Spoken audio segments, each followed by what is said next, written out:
Hey everyone, welcome back to another tutorial. In this FreeCAD guide for 2026, I'll show you how to install FreeCAD on your computer. Whether you're interested in three-dimensional modeling, product design, engineering projects, or computer-aided design in general, FreeCAD is a powerful open-source tool that you can start using for free. So let's get started. First, open your preferred web browser and visit the official FreeCAD website.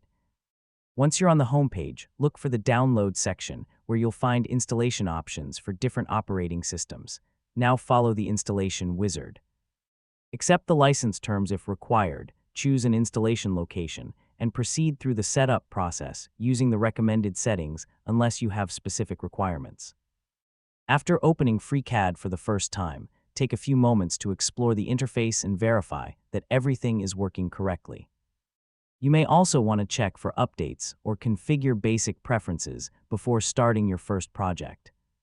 Once you're ready, create a new project and begin exploring the various tools available for modeling, sketching, drafting, and design work. And that's how to install FreeCAD. As you can see, the setup process is straightforward, and you'll be ready to start creating three-dimensional designs in just a few minutes. Thanks for watching, and I'll see you in the next tutorial.